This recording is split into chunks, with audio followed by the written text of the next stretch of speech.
तो दोस्तों, आज हम बात करेंगे ओशियन एसिडिफिकेशन की और हम समझेंगे कि क्या समुद्र का पानी वाकई में एसिड बन गया है, इसका पीएच कितना है, कितना होना चाहिए और इसके क्या प्रभाव हैं। तो पहले हम देखेंगे कि जो नॉर्मल वाटर होता है उसका पीएच जो है वो 6.5 के आसपास होता है, मतलब वो पानी एसिडिक होता है।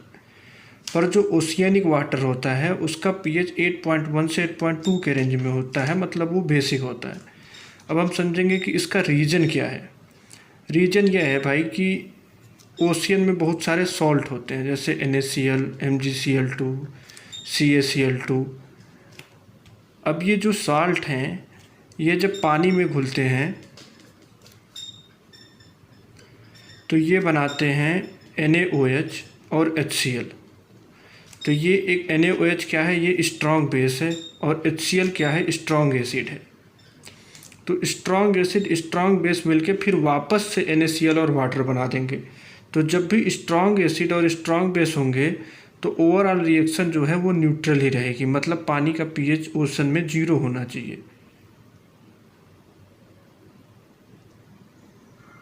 लेकिन अगर हमारे पास फास्फेट हो, मान लो सॉल्ट जो है वो फास्फेट का सॉल्ट है, तो जब यह वाटर से रिएक्शन करेगा तो ये NaOH तो तुरंत दे देगा, और जो H3PO4 बनेगा, मान लो 3 मोल ऑफ वाटर ले लिए तो 3 मोल ऑफ NaOH बन गया और H3PO4 बन गया, या H3PO4 होगा यहाँ पे, H3PO4 बन गया।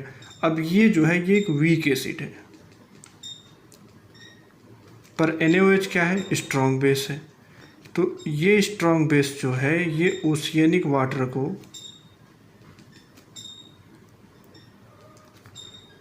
ओवरऑल बेसिक बना देगा।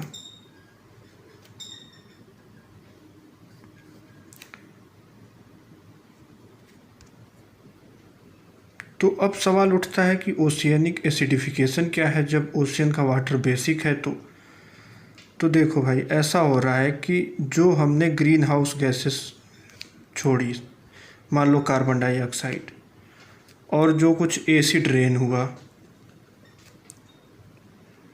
बिकॉज ऑफ सल्फ़र डाइऑक्साइड और नाइट्रोजन के ऑक्साइड्स की वजह से, तो ये क्या करते हैं, एसिड रेन और कार्बन डाइऑक्साइड ये ओशियनिक वाटर में H+ के कंसंट्रेशन को बढ़ाते हैं। कैसे बढ़ाते हैं कि देखो, CO2 जो है ओशियनिक वाटर से रिएक्शन करता है और H2CO3 बनाता है। H2CO3 टूटेगा H+ में और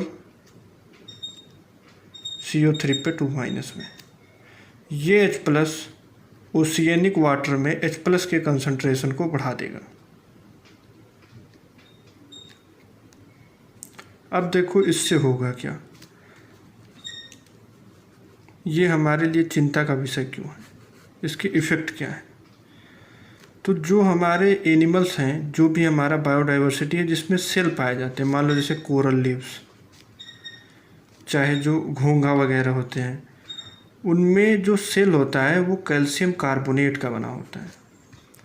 अब अगर हमारे वाटर में H2CO3 की मात्रा बढ़ जाएगी तो जो कार्बोनेट पहले से डिज़ोल्व है उससे वो रिएक्शन करके बाइकार्बोनेट आयन बना देगा, और ये जो बाइकार्बोनेट आयन है ये इस CO3 2- के अवेलेबिलिटी को रिड्यूस करेगा।